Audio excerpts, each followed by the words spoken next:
Olá, amigos, boa tarde. Aqui com vocês mais uma vez o Beto de Jesus. Eu venho hoje trazê-los um tema que a mim me apaixona, que é sobre a Pangeia. Por que apaixona? Porque está relacionado à mudança que o nosso planeta experimentou há milhares de anos passados, né? Está relacionado à natureza.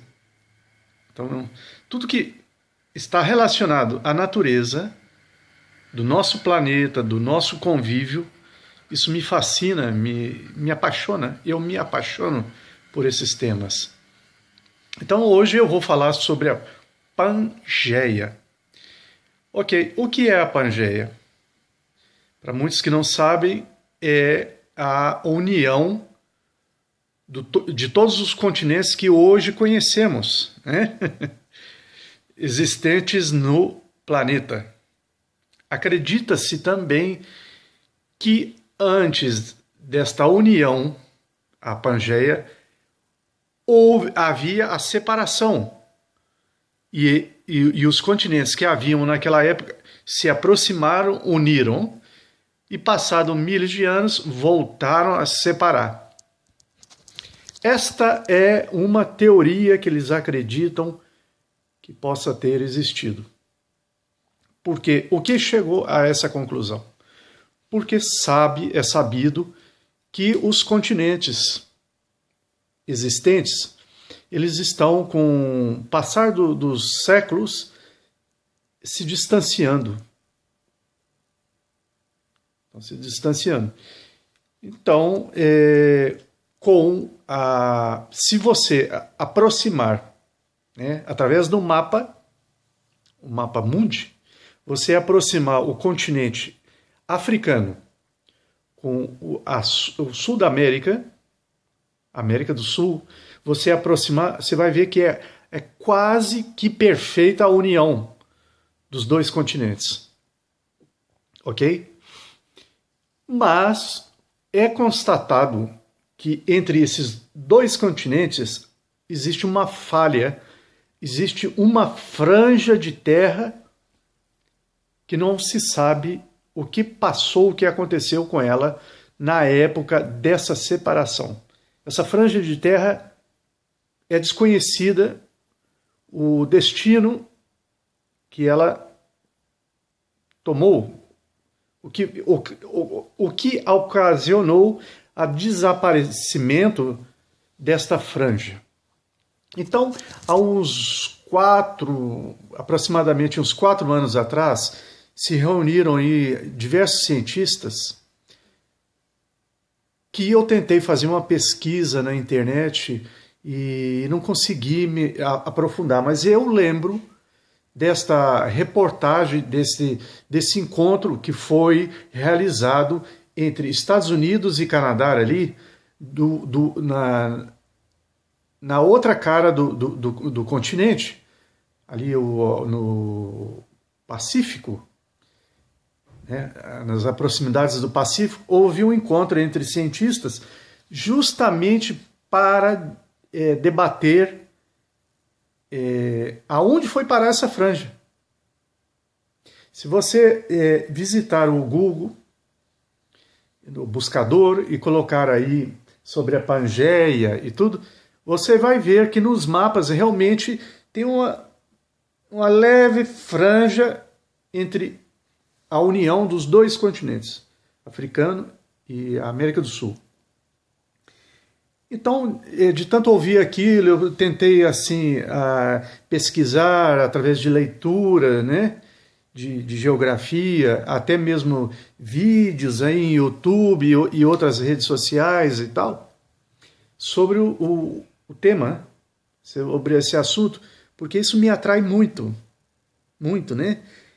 Os descobrimentos que estão sendo realizados aí em diversas partes do planeta.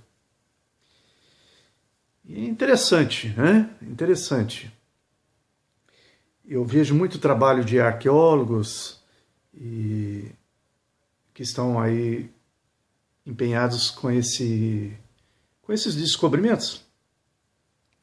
Pois bem, eu, depois de ter analisado muito, pesquisado, vamos dizer até investigado, e também tenho a nacionalidade brasileira, e por ter vivido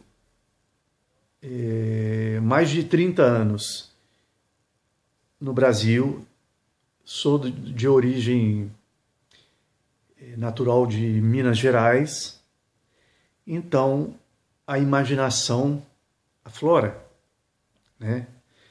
A gente que tem uma imaginação bastante fértil é conhecedor também da geografia, não só do Brasil, como de diversas outras partes do planeta, conhecedor mesmo, né? Por livros e viagens, porque eu também tenho a descendência europeia. Ok.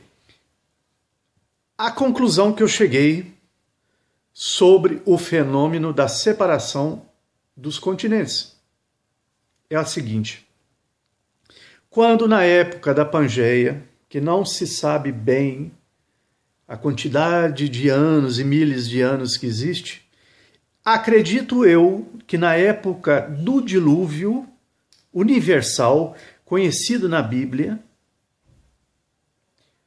possa ter ocasionado aí a separação. De que forma? Através de um imenso sismo, tremor de terra, terremoto, ou até mesmo a colisão de um meteoro. Há uma diferença, meteoro com meteorito. Meteoro são imensas rocas, pedras, que infelizmente entra na atmosfera da Terra, atinge a Terra e faz aquele tremendo estrago que pode ser comparado a milhares de bombas atômicas. Então, pode ser que tenha ocasionado isso na época antes do dilúvio, como também pode ter ocorrido o que eu vou explicar agora. Há muitas hipóteses. Uma teoria que eu vou explicar agora. Há milhares de anos atrás, eles dizem que o dilúvio universal aconteceu há 11 mil anos passados. Isso não é comprovado. É o que dizem na Bíblia e alguns historiadores. Isto não é comprovado. A quantidade de anos que ocorreu esse fenômeno, né, do dilúvio.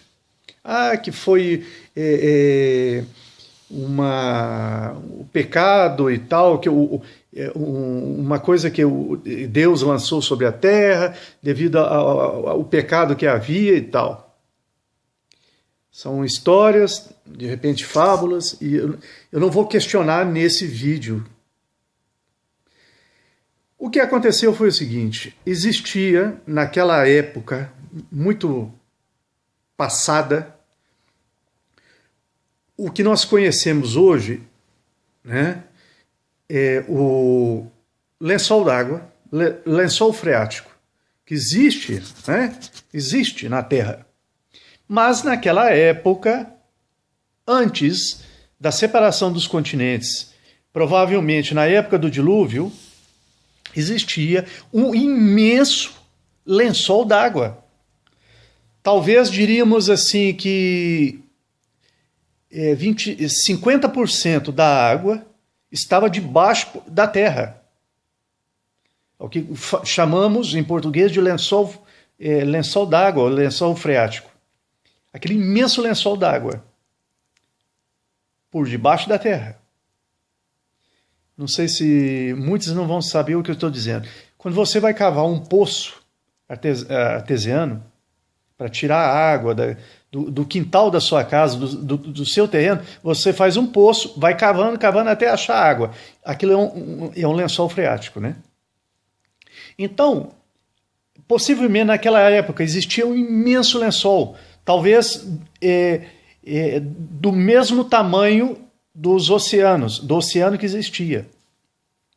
Então, a pressão de água era tremenda, tremenda, que por algum motivo, talvez um meteoro, algum motivo, fez com que a Terra rachasse, ela abrisse. Imaginemos aí o Atlântico, ele abrindo. Esta água era tamanha, vamos pôr 50%, a pressão foi tão forte que ela foi lançada para cima. A 1.000, 5.000, 10.000 quilômetros, não se sabe, lançada para cima da atmosfera da Terra. E é claro que tudo que sobe, desce. A força da gravidade, né? Ela desceu em forma de chuva. Chuva, muita chuva.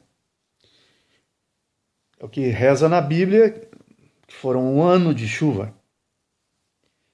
Então, essa terra foi rachada, esse continente foi rachado, e junto com essa água jorrada a quilômetros para cima da atmosfera, foi essa franja de terra. Ela foi junto. E tudo que sobe tem que descer. E desceu em forma de chuva, e parte da terra foi bombardeada com essa água e terra que havia na franja, nessa franja que divide os dois continentes hoje. Então foi lançada.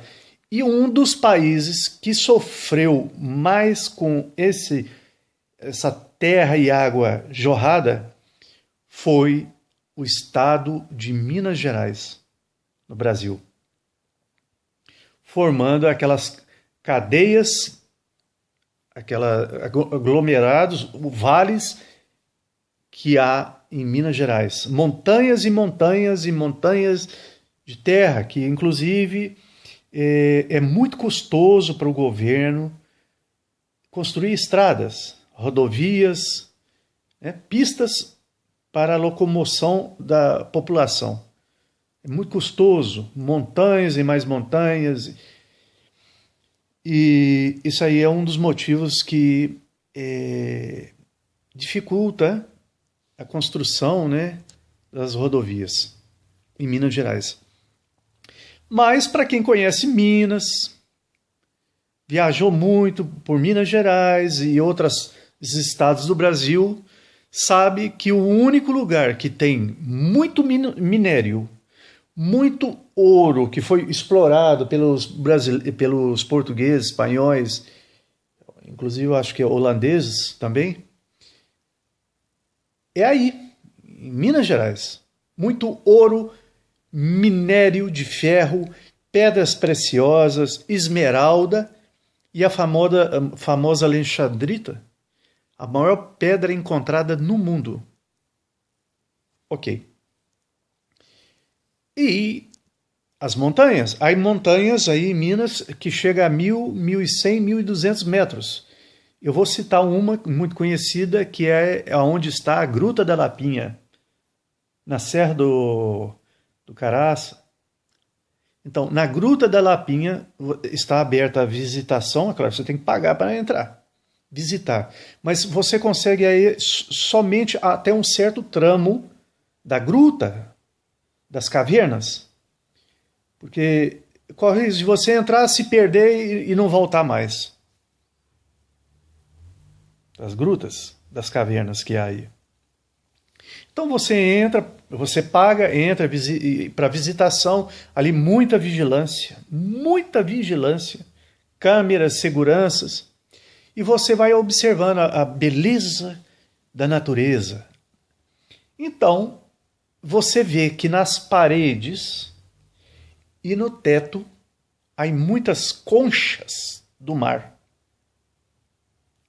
E restos, né, marítimos, que a gente conhece, pegados aí na parede. Inclusive, é de extrema importância, eles exigem isso. Você não deve tocar nestas paredes. Não deve coletar isso aí. O ser humano é muito curioso, eu vou levar para casa. Então é proibido. Então o que chegou à conclusão? Que na época do dilúvio, ou dessa catástrofe que houve, a Minas Gerais, Minas Gerais principalmente, foi bombardeada por essa água do dilúvio, junto com essa terra que veio da franja, essa franja que eu mencionei antes, formando, ou talvez até aumentando, o volume de terra, né? Claro, como a água para de cair, ela tem que ir voltando para o seu cauce normal, para o nível normal vamos dizer, do nível do mar. Então essa água foi descendo e onde há as cavernas hoje, as grutas, como diz em Espanha, as covas, foi passando a água, descendo, formando os grandes rios que nós conhecemos, Rio Doce, Rio Piracicaba e muitos outros rios, Rio Sapucaí, muitos grandes rios em Minas Gerais, vamos dizer assim, que chegam a desembocar aí no Espírito Santo e parece que Rio de Janeiro e tal. Acontece que os rios estão secando, porque está havendo o aquecimento global. Ah, mas o aquecimento global, não sei, tal. Muitas histórias aí, teorias, conjecturas e tal. Por que está acontecendo o aquecimento global? Ah, que é o Sol, a atividade do Sol, o homem injetando aí na atmosfera o CO2, é tanta polêmica que, na verdade, os cientistas falam e nada é muito provado. Diz que a camada de ozônio está até diminuindo. Aliás, diminuindo, né? Aquele por onde passa a radiação. Não se sabe. Então, o que aconteceu foi isso. A água foi entrando, e hoje nós, seres humanos, estamos vendo que os rios estão secando. Muitos rios na Europa já secaram. Na África.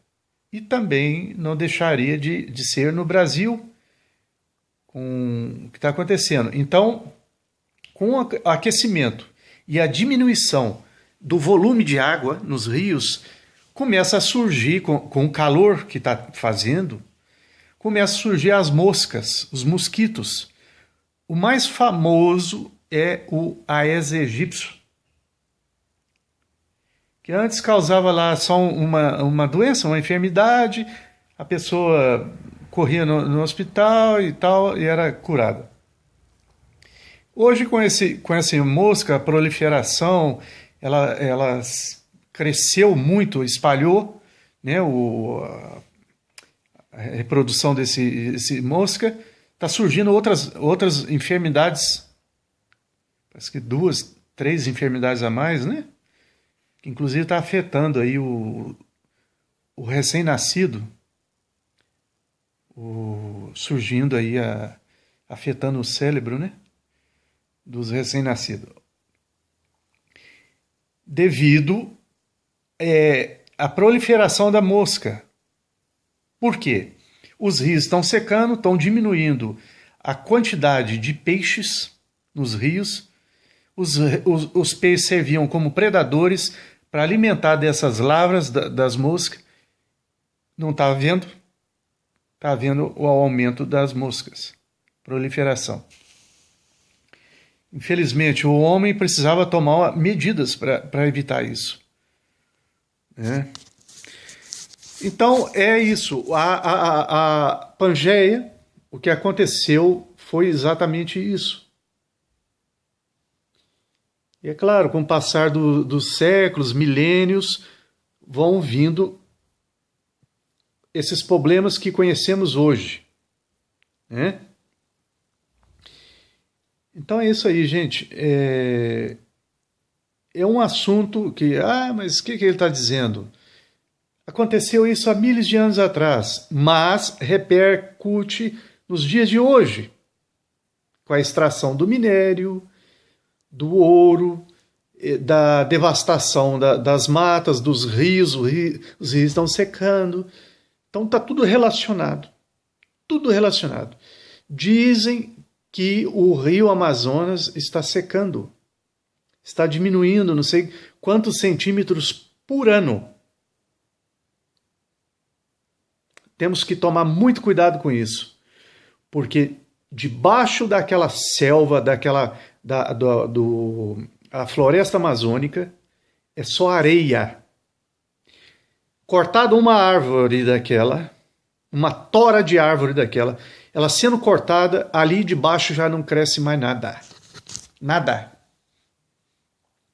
Você pode plantar ali uma cana-de-açúcar, uma banana e tal, mas com o tempo já não nasce mais. Nada.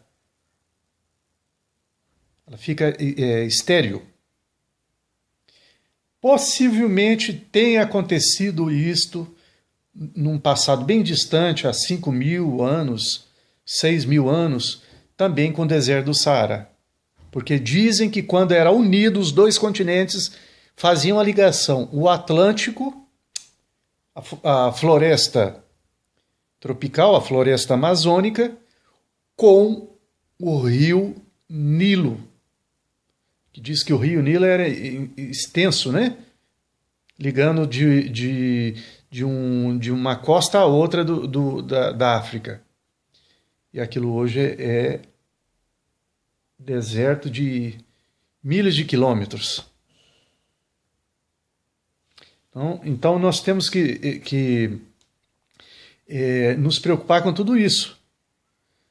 Que se não nos preocuparmos e dermos valor à geografia, à natureza do nosso planeta, estaremos sentenciando à morte o que hoje conhecemos, que é os rios e as florestas do nosso Brasil, do nosso continente, da América do Sul. Ok? Então ficou aí com vocês. Ficou com vocês, Alberto. Um abraço, o Beto de Jesus. Um abraço forte. E até a próxima. Ok.